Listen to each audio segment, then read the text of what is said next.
Epione pain management and regenerative centre. ఇక మీ నొప్పులు శాశ్వతం కావు.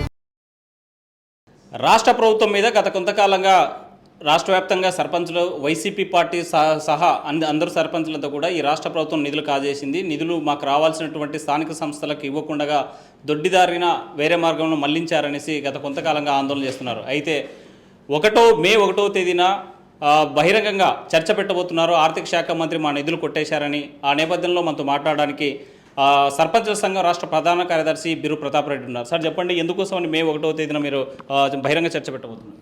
ఆ రోజు కార్మిక దినోత్సవం అండి. కార్మిక దినోత్సవం సందర్భంగా మేము ఆ బహిరంగ చర్చకి పిలుపు ఇవ్వాలని చెప్పి మా అసోసియేషన్ మేము తీర్మానం చేసుకోవడం జరిగింది. మేము ఆ చర్చకు పిలుపు ఇవ్వడానికి కూడా కారణం ఏంటంటే, ఈరోజు కేంద్ర ప్రభుత్వం పంపినటువంటి నిధులు ఏవైతే ఉన్నాయో 14-15వ ఆర్థిక సంఘం ద్వారా ఈ రాష్ట్రంలోని 12,918 గ్రామ సర్పంచులకు 3.5 కోట్ల గ్రామీణ ప్రజలకు కేంద్ర ప్రభుత్వం ప్రతి సంవత్సరం 2,500 కోట్ల రూపాయలు దాదాపు పంపితే ఇప్పటి వరకు 10,000 కోట్ల రూపాయలు రాష్ట్ర ప్రభుత్వం సర్పంచుల సంతకం లేకుండా దొంగలించి వేయడం జరిగింది. మేము దాన్ని డోన్ కాన్స్టిట్యున్సీని ఎంచుకోవడానికి గల కారణం ఏమంటే, దొంగలించిన దాంట్లో ప్రధాన పాత్ర ఎవరైనా ఉన్నారు అంటే అది ఆర్థిక శాఖ మంత్రి బుగ్గన రాజేంద్రనాథ్ రెడ్డి గారే. మేము ఈరోజు చెప్తున్న మాట కాదు ఇది. ఎన్నికలు వచ్చినాయని చెప్పి మేము ఆరోపణలు చేయట్లేదు. గత 3 సంవత్సరాల నుంచి మేము డీజీపీ గారికి కంప్లైంట్ ఇవ్వడం జరిగింది, రిటర్న్లో కోర్టులో వేయడం జరిగింది. మా నిధులు దొంగలించబడ్డాయని చెప్పి కేంద్ర ఆర్థిక శాఖ మంత్రి నిర్మలా సీతారామన్ గారికి కంప్లైంట్ చేయడం జరిగింది, రాష్ట్ర గవర్నర్కి కంప్లైంట్ చేయడం జరిగింది. ఈ రాష్ట్రంలో ఉన్నటువంటి 26 జిల్లా కలెక్టరేట్ల ముందు నిరసనలు తెలిపి జిల్లా కలెక్టరేట్లకు కూడా వినతి పత్రం సమర్పించడం జరిగింది. ఎందుకోసం ఇంతకాలం మీరు ఆందోళన చేశారు, మరి ఇన్ని రోజుల పాటు ఎందుకు ఆర్థిక శాఖ మంత్రి నియోజకవర్గంలో కానీ లేకపోతే రాష్ట్ర ప్రభుత్వం మీద ఎందుకు చర్చ పెట్టించలేకపోయారు? ఇప్పుడు కేవలం ఎలక్షన్ రాజకీయ స్టంట్ కోసమేనా మీరు చేస్తుంది? ఎట్టి పరిస్థితుల్లో రాజకీయ స్టంట్ అనే ప్రసక్తే లేదండి. మేము అసెంబ్లీని కూడా ముట్టడించాం. ఈ రాష్ట్రంలో ఈ 5 సంవత్సరాల్లో అసెంబ్లీ గేట్లు తాకినటువంటి చరిత్ర ఎవరికి లేదు, ఒక సర్పంచుల సంఘానికే ఉంది. మేము డైరెక్ట్గా అసెంబ్లీ దగ్గరికి వెళ్ళి అసెంబ్లీని ముట్టడించి మా నిధులు దొంగలించబడ్డాయి, దానికి ప్రధాన కారకుడు ముఖ్యమంత్రి జగన్మోహన్ రెడ్డి గారు, ఆర్థిక శాఖ మంత్రి బుగ్గన రాజేంద్రనాథ్ రెడ్డి గారే. మేము బుగ్గన రాజేంద్రనాథ్ రెడ్డి గారు అని పదే ఎందుకు చెప్తున్నామంటే, అసెంబ్లీలో స్వయంగా మీ నిధులను మేము కరెంటు బిల్లుకు మళ్లించాము అని చెప్పి బుగ్గన రాజేంద్రనాథ్ రెడ్డి గారు అబద్ధపు మాటలు చెప్పి 3.5 కోట్ల గ్రామీణ ప్రజలని మోసం చేసినటువంటి వ్యక్తి. కాబట్టి మేము ఈరోజు మే 1వ తారీఖున బుగ్గన రాజేంద్రనాథ్ రెడ్డి గారికి సవాల్ విసురుతున్నాము.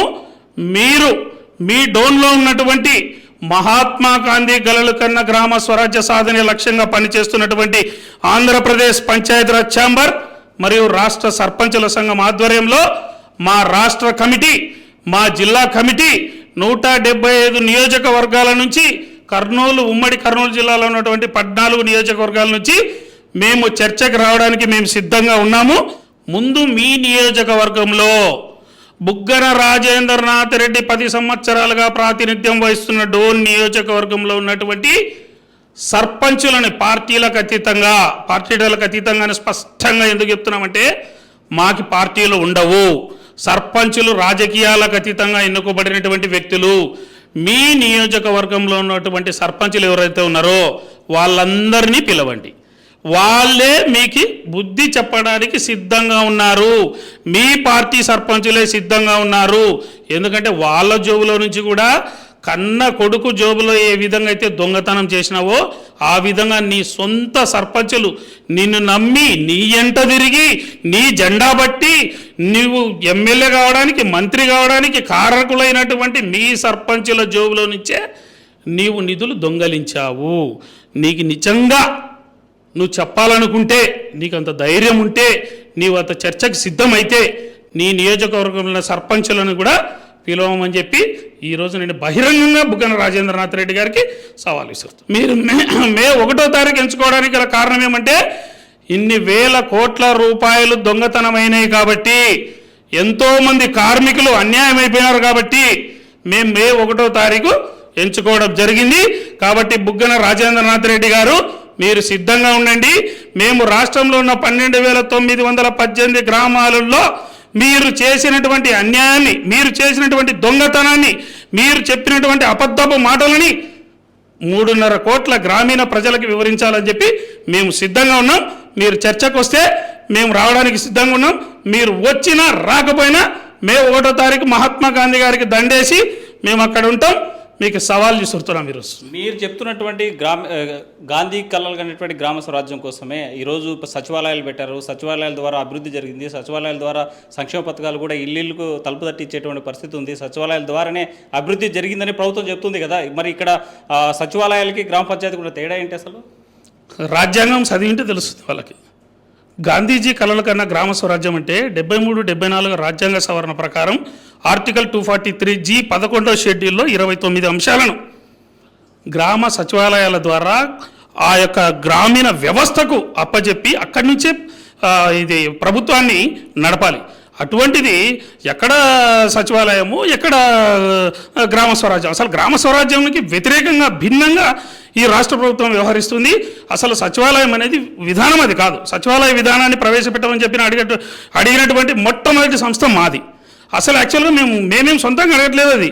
అది ఆల్రెడీ స్వర్గీయ రాజీవ్ గాంధీ గారు ఎవరైతే ఉన్నారో 73, 74 రాజ్యాంగ సవరణ ద్వారా ఆర్టికల్ 243Gలో స్థానిక సంస్థలని స్థానిక ప్రభుత్వాలుగా గుర్తించినటువంటి గొప్ప ఘనత ఉంది. వారికి కూడా ఈ సందర్భంగా మేము ఘనంగా నివాళులు అర్పిస్తున్నాం.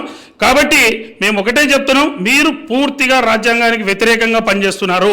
ఇక్కడ రాజ్యాంగం అనేది లేదు, ఇక్కడ వ్యవస్థ ఎక్కడ లేదు. గల్లీసి ఢిల్లీ తక్ ఎక్కడ కూడా రాజ్యాంగం పని చేయట్లేదు. మేము ఒకటే ఛాలెంజ్ చేస్తున్నాం.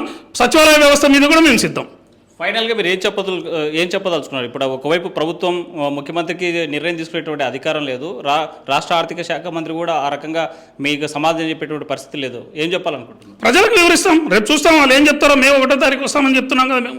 వాళ్ళు వస్తే దాని మీద మేము వాళ్ళు చెప్పేటువంటి ఆన్సర్కి మేము చెప్పలేకపోతే ఆ రోజు మేము తల వంచుకొని బయటకు లేచిపోతాం. ప్రజలకి క్షమాపణ చెప్పేసి, అయ్యా మేము చెప్పింది తప్పు అని చెప్పి, మేము పొరపాటు చేసినాము, ఈ విధంగా ఆరోపణ చేయడం మాది తప్పు అని చెప్పి మేము ప్రజలకు క్షమాపణ చెప్తాము. వాళ్ళు చెప్పలేని పరిస్థితుల్లో మేము ప్రజలకు క్షమాపణ చెప్తున్నాం, మేము తప్పు చేసినాం, మేము దొంగతనం చేసినాం, మేము ఈ ఎన్నికల నుంచి వైదొలుగుతున్నాం అని చెప్పి వాళ్ళు ప్రకటించాలి. రైట్. బిర్రు ప్రతాప్ రెడ్డి ఒకటే చెప్తున్నారు, ఈ రాష్ట్ర ప్రభుత్వం మోసం చేసింది, పంచాయతీకి రావాల్సినటువంటి నిధులు కాజేశారు, తప్పనిసరిగా దీని మీద లెక్క చెప్పాల్సిందే ఆర్థిక శాఖ మంత్రి కానీ రాష్ట్ర ముఖ్యమంత్రి కానీ. అందుకోసమే మే 1వ తేదీన గాంధీ సర్కిల్లో బహిరంగ చర్చ పెట్టాం. ఆ చర్చకి ఆర్థిక శాఖ మంత్రి డైరెక్ట్ రావాలని చెప్పేటువంటి పరిస్థితి. మరి ఆర్థిక శాఖ మంత్రి వస్తారా లేదా వేచుద్దాం. వీడియో జర్నలిస్ట్ నగేష్తో హుసేన్ నాటివ్, కర్నూలు.